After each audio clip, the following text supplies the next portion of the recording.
Thank you very much. Thank you very much. Ladies and gentlemen, good afternoon. Actually, today, most of you who are from Jamaica would know today is a cabinet day. And usually it can go on it can finish at lunchtime or it can go on into the night. So it's just a play by ear. So I did take a leave of absence just to come here and then obviously go back as we are not finished as yet. But surely I will be giving you my few words, and of course, if there's any question and answers, I'd be more than happy to try and answer them. But time is definitely against me. Let me just say, thank the organizers for their kind invitation to participate in this important and timely forum. It is fortuitous that we're having this dialogue on the heels of one of the biggest media scandals in history. One so monumental that it has resulted in the demise of Britain's largest circulating newspaper, as we all know, the 168-year-old News of the World. And indeed, the reasons for the scandal are very much related to the subject of this symposium, the media and democracy. For it was precisely the democratic right of people to privacy and decency which were so viciously and unforgivably violated when their phone data was intercepted. The press was supposed to protect the people's interest, not threaten them. The press was supposed to enhance the rule of law, not callously trample it. The press was supposed to bulwark against abuses, not itself become an instrument of abuse. As a politician, I do not gloat over the failings of the press.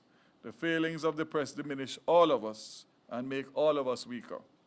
For the press does indeed have a pivotal role to play in building and sustaining a healthy democracy. We cannot afford for the press to fail at a time when so many other institutions are failing, and at a time when we need them to be strong to face the challenges that we do face in this region. The press, as is taught in journalism school, is supposed to provide a counterweight to government and is hailed as the fourth estate. The press is said to have a naturally adversarial relationship with government, as its primary duty is to the people, and it is therefore expected to be as independent as the judiciary and the legislature in protecting the people's interest and preserving democracy. I am one of those politicians who is not by any means thin-skinned. I do not mind taking my licks, and in fact, those of you who are from the local fraternity would admit that I have taken my licks in the press, and yet I still turn up to functions like these and try not to turn down any invitation coming from the media. Some would say that I'm a sucker for punishment. That's not so. I recognize your role, and my government recognizes the critical role that you all have to play. And I use the word critical advisedly. I believe in a vigorous press. We all benefit when journalists do their jobs well and adhere to the highest standards of professionalism. And even if that work offends some politicians, so be it. Once as a journalist, you know you are being factual and fair. You don't have anything to worry about in a democratic society. I accept the dictum of the former U.S. Justice William Brennan, who made the following statement after the landmark New York Times versus Sullivan case. Thus, we consider this case against the background of a profound national commitment to the principle that debate on public issues should be uninhibited, robust, and wide open, and that it may include vehement, caustic, and sometimes unpleasantly sharp attacks on government and public officials. Once the unpleasant, sharp attacks on government and public officials are justified, I would say bring it on. If the attacks are justified, fair, and balanced, politicians who are Democrats at heart should live with it. And for those of us in power today, it would do well for us to consider that we are not likely to be in power for all our lives, especially not when you're young. You're as young as I am. And therefore, one day we're going to need a vigorous and trenchant press to challenge any future government. We must not be short-sighted. I can say that my government, we have done more than merely give rhetorical commitment to press freedom and unfettered investigative journalism. My Prime Minister has spoken out on several occasions of the need to tear down any firewall for corruption and secrecy provided by too restrictive libel laws. In our party manifesto, we promised that we would pursue a reform of our libel laws, and after assuming office, we established a distinguished committee headed by a man who has served the region well, no other than Justice Hugh Small. He has given his report to the Prime Minister, and this report has been studied by a bipartisan committee of Parliament, and its recommendations recently approved by Parliament. The terms of reference mandated that the committee make recommendations for changes that will ensure transparency and accountability in the context of a new framework of good governance. Among the things which the libel law reform initiative was supposed to accomplish was to prevent the suppression of information to which the public is reasonably entitled, impose appropriate burdens of accountability on public officials holding positions of trust, and support the principle of freedom of the press.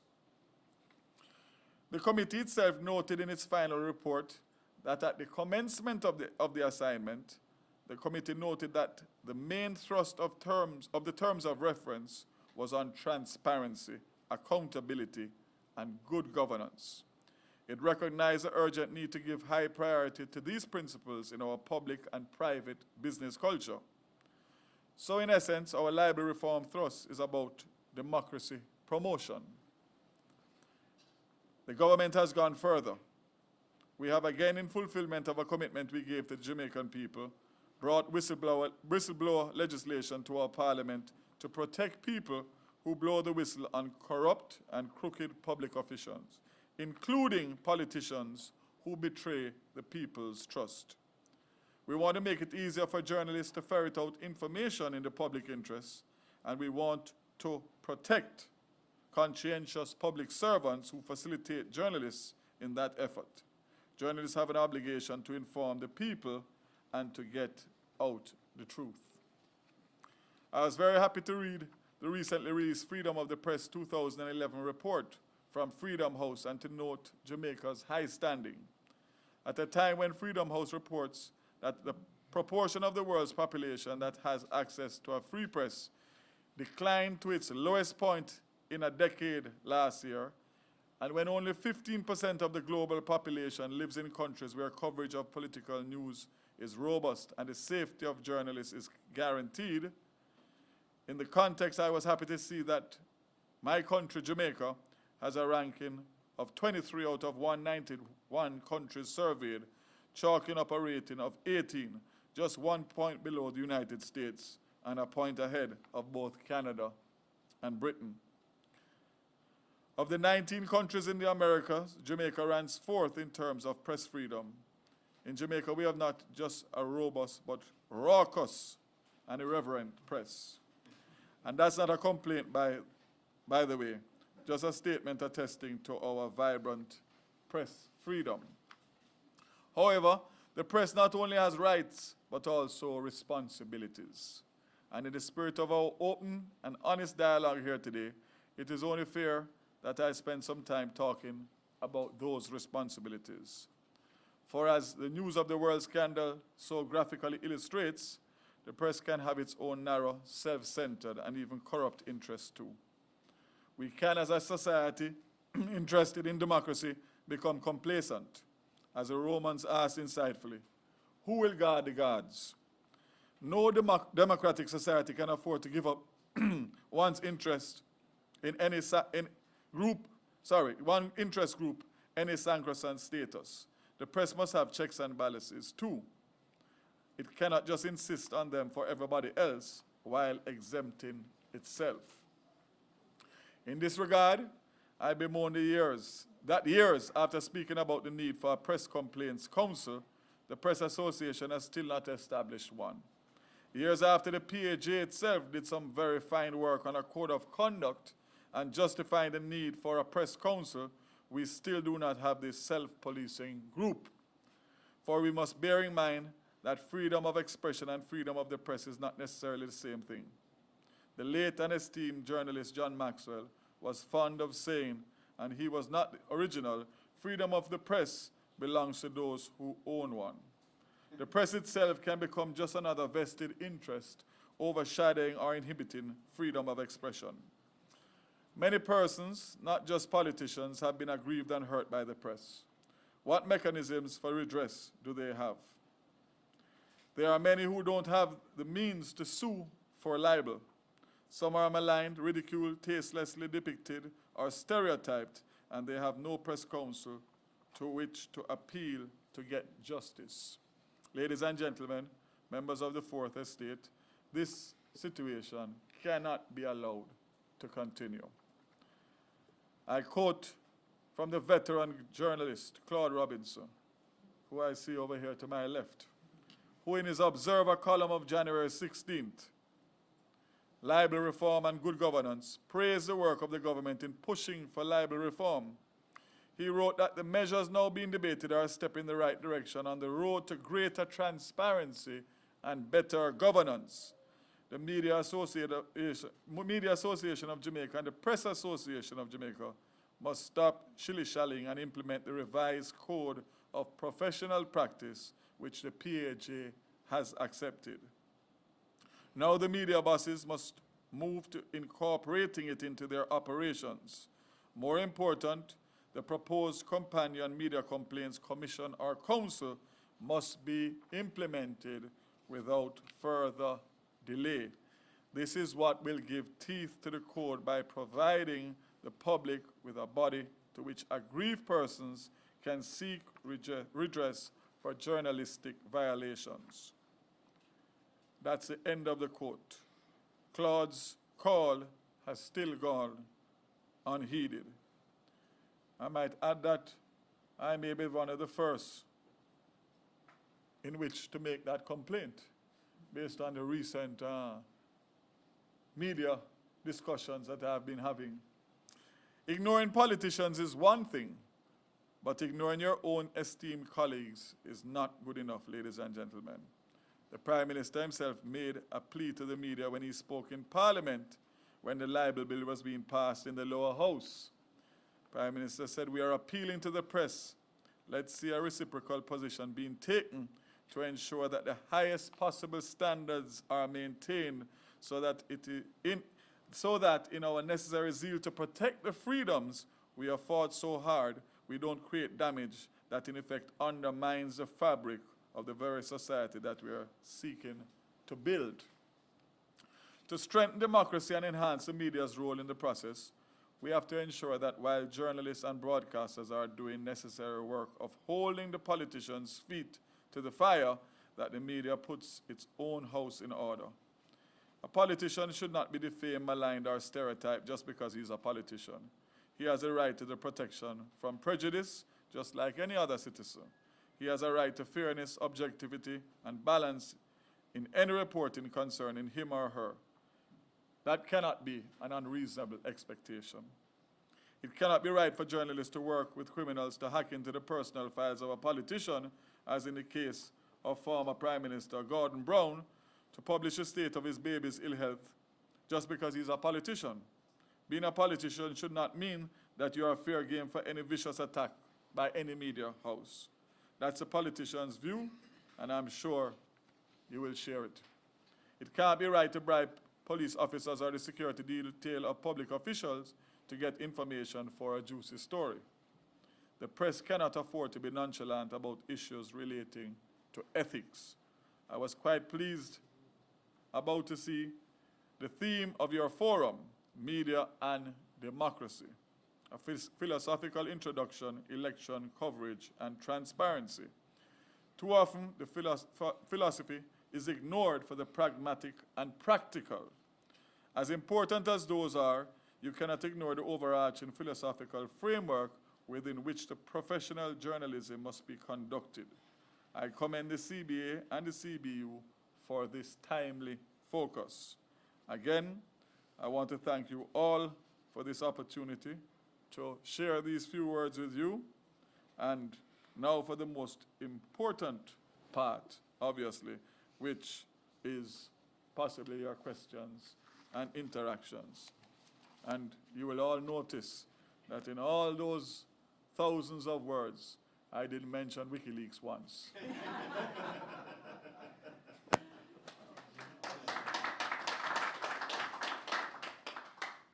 I would just say before you start asking the questions that just from a personal perspective, it is not all the time that you have a particular minister, especially a minister of information, that may not agree with how a particular media house is carrying out a particular story or a particular way in which they are carrying their stories or what they are carrying.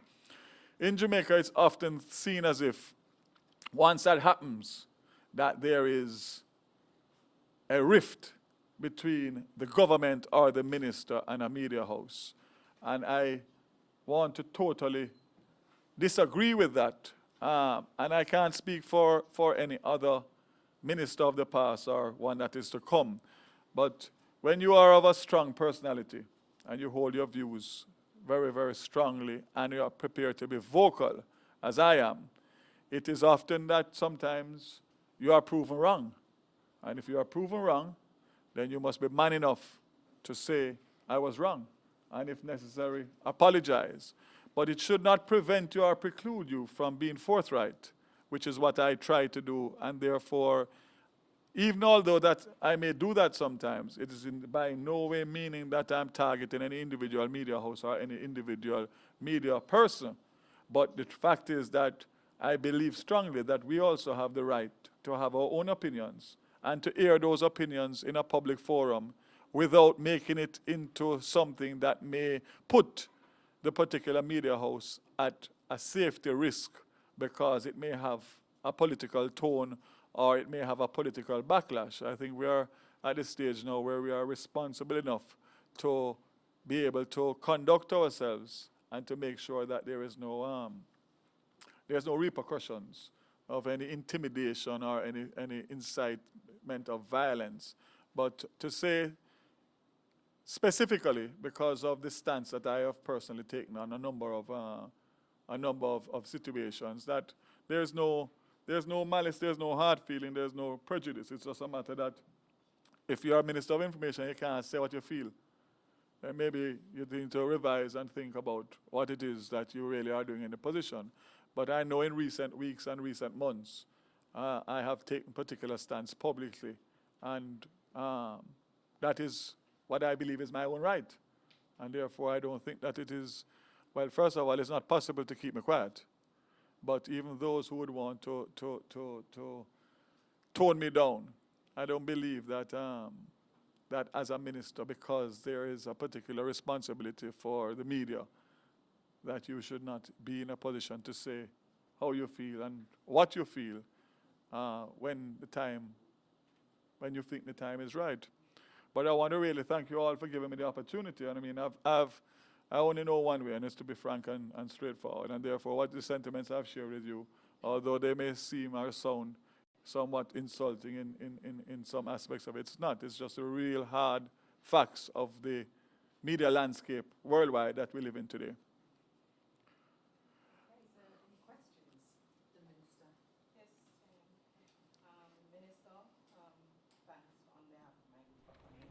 What's your group? I'll just say my group here. Okay. My colleagues. Okay. Right, I'm Karen Madden James from the RTR group, as you know, Kingston, Jamaica. And I would declare to my colleagues from the other islands that Minister Vaz does not bear a grudge. He cusses us off on a regular basis, but he doesn't bear a grudge. Claude, can you say that? I can say that. You can say that? Okay, well, if the veteran says so, then I feel better. Unlike some of his colleagues that do, though, Yes. unlike some of his colleagues that do. He still answers his phone. You can send him a text message and he'll respond. You might not like the response. You might, right, that's true. But you get a response. Having said that, though, Minister, two questions I wanted to ask you and just come out of You avoided WikiLeaks, but I wanted to ask you though, what would you do if you got this information, that is credible information, seen as of national importance? Would you use it as a minister of government? If the information came to you, wouldn't you be inclined to share the information? And the two, in castigating or chastising media houses in the public domain, even though you bear no personal ill will, isn't there the fear that your supporters would view it as that media entity being the enemy of the state? I think, let me answer the second question first. I think we have had a history of that type of response going back to the early 70s, etc. I think that there's a level of maturity that has come across both the political leaders and also the supporters. There's always that risk, because when you have a political party that has hundreds of thousands of supporters, it only takes one to do something stupid or something that is unbecoming, and of course it creates a problem. So there is that risk, and therefore it's you have to be careful in how you coach your criticism, or if you would like to say your assault, in terms of your using your words, etc. So far, I think that we have had experiences over the last decade, which has more than given opportunity for that kind of retaliation or response. And so far, we knock wood that it has not happened. But it is definitely always imminent danger, because of obviously you have no control over of all of your support base and what actions they may take and why they may take them. So that is something that it comes with the turf of journalism, just like how you would be a race car driver or a jockey, the possibility of dropping off the horse in a race. But yes, politicians do have to be careful. And in relation to the first question, and that one is in relation to information coming to you that could be used, I would not be honest if I did not say that politics will allow you to do many things to get the upper hand. And therefore, if you got a political scoop that could be perceived to be damaging to your opponent or the opposing party, then obviously it will be the best interest for you to get it out. How you get it out is another matter. The way in which you get that story out doesn't necessarily have to come from you, the politician, but obviously through the same sources that the document was leaked. Obviously, you could get it to other people. But yes, politics is something that you know that you will always want to get the upper hand. So I could never stand here or sit here and tell you that a scoop like that would not be good to be used for political purposes. But I think you'd have to separate the politics from the profession of journalism. And in this particular instance that we're talking about, I only had one request, and that was to go through and print everything that you think that would not be a security risk or would have any adverse effect. And surely the particular story that you're speaking about that came out subsequent to the several other stories that came out, obviously the question would be asked, why was it not published? As far as I'm concerned, we have gotten an answer from the Gleaner Company, which I have accepted, and that's where it ends, as far as I'm concerned. I mean, it's to nobody's benefit. The point has been made, the point that I raised has been clarified by them in a prominent way, and to me that's sufficient. Yes, I'm MCN, Guyana. Right. You mentioned Tell Mr. Jack your hello for me. Yes, you share some of your views. When does he limit office? At the end of the year, if elections are held. If? We'll talk about that after. There's a slight delay in timeline. You mentioned the news of war, you see, and the closure of the newspaper, of course, right? Their unethical methods of gathering and presenting information, and ignoring the need to hold themselves to the same standards as they tend to hold politicians, right? Do you envisage a political solution to promote self-regulation in the media landscape, especially in the Caribbean? Because I see the British Parliament is moving in that direction. I would have to say at this point, no. I would have to say that what has been asked for by the Media Association and the Press Association is sure that the reforms that they wanted to a large extent, that is out of the way, and it really is a matter to see how going forward they utilize that, and of course, most importantly, have that grouping or that committee that would form the ethics committee and of course the complaints committee, because again, as we stand now in Jamaica, it's open season, as we call it in Jamaica, because the fact is that there are some that are very, very, very, very cognizant of that, and they make sure to play and make sure that everything is within line, and there's others that are prepared to go with a headline that and the story, the body of the story has no relation whatsoever.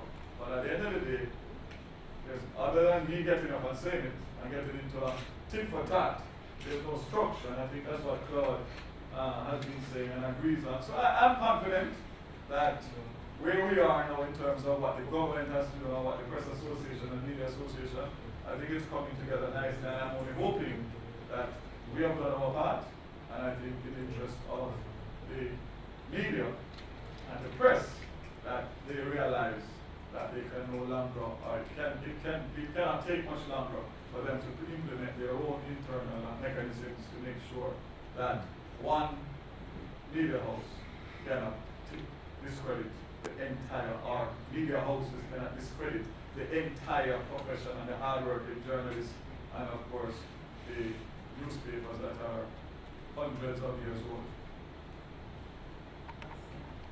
Daryl Vaz from Media. The reform, rewriting, redoing of the defamation and libel laws, is it being looked at in a clerical context or just in Jamaica? I think I would have to say that the committee that would have looked at it obviously would have liaised on and also learned and investigated what happened in others. I know that the media themselves had put a number of proposals, a number of information based on all the stages that they went through. So I would have to give you my opinion that I would definitely believe that Justice Small and all those who were involved would have definitely done so. Definitely. Minister, Or you start at the back and come to the front. yeah, just let me thank you on behalf of the CBA for coming out this afternoon, especially under the circumstances of having to ease away from cabinet. Well, between you and I, that wasn't too much of a bad idea. Get away for a few minutes, get a stretch out and running, but yeah.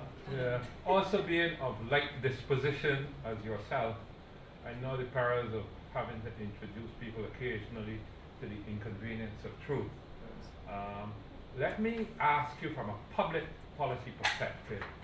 The social media is now a fairly important communications aspect of traditional media as well. In fact, a lot of times social media is taking the lead to stories for traditional media.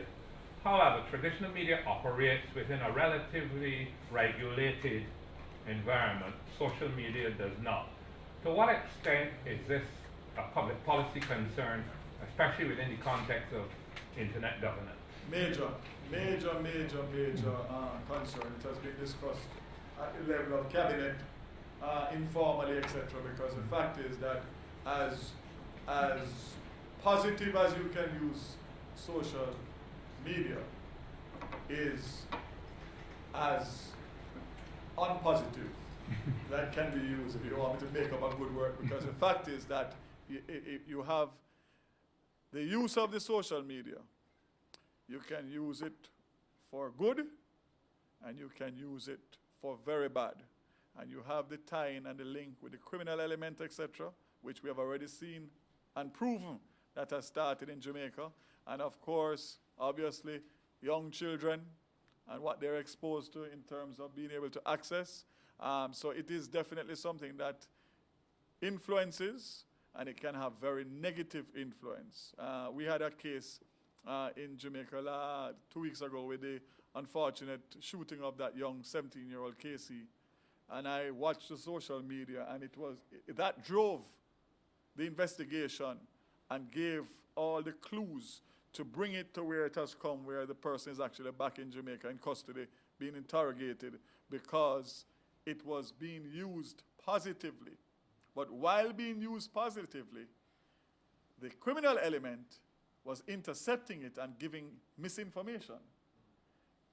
So in that whole example, what you saw is the positive uses of it, and right within the positive uses, you saw the criminal element sending misinformation in relation to what was happening.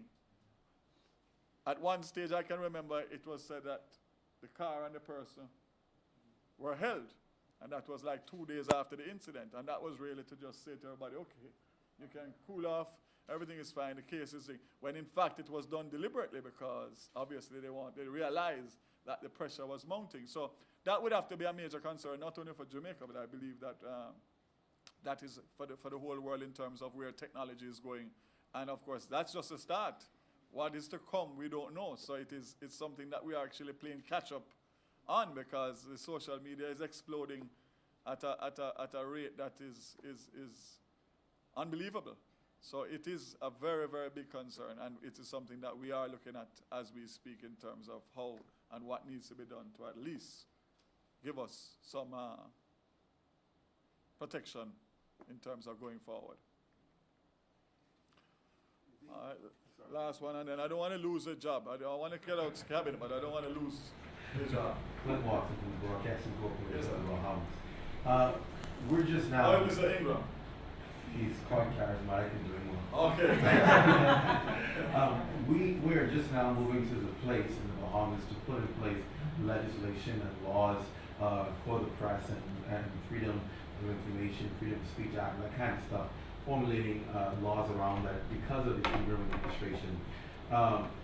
Having that already in place here in Jamaica, have you found that it has presented for a better working relationship with the media and the government because there are parameters in place and the information can be freely exchanged and published, or is there still challenges? There is still challenges. What I can say is that between the libel reform laws, which were just, as I said, just basically come on through Parliament, the Access for Information Act, which also just went through Parliament, we are far advanced in terms of getting the whole thing in sync. There still are shortcomings. I mean, there's things that are raised quite often from the media association, press association.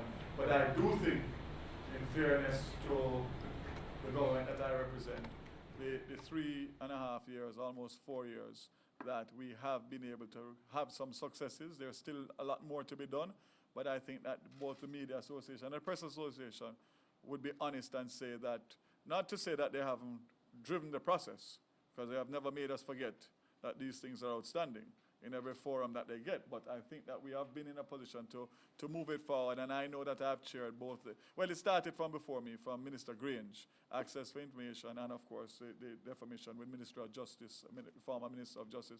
So we have, as a government, responded to some of these, but I would never stand here and say that it's at a stage now where we can be comfortable. I think there's still a lot more to be done, and of course, we look forward to continue to work with the Media Association, Press Association, and of course, all of the other media houses in terms of making sure that the press does their part responsibly and the government does what they are elected to do responsibly. Can I just ask one question? Sure. You spoke about the responsibility of the press, and you said that we need to have checks and balances, right? Now, what is the responsibility of the government in terms of when a minister says does not want to speak to a reporter on a particular issue, and the information, the government's job is to get the information out there. And there are reporters who try to get stuff from politicians, but then not able to. You said that some ministers don't answer their phones. How does the Ministry of Information treat with that here in Jamaica? I can't be responsible for why a particular minister would not respond at a particular time based on whatever, wherever, or whatever he's doing. What I have tried to implement is the fact that other than having post-cabinet every Wednesday, I've made myself available, the email, etc., because basically information like that, other than a personal response from a particular minister, can be gotten through my ministry, and therefore I make myself available. And I'm the first one to say that I don't know when I don't know, but I will find out, or I will put you on to, if not the minister, some responsible officer in that ministry by virtue of putting you on to them and also following them up with whatever the request from you that is in writing to me to make sure that a response. But you'll always have that issue of not being able to get a particular minister. Minister changes phone number. I hear that they change them quite regularly in the Caribbean. I don't know about Jamaica.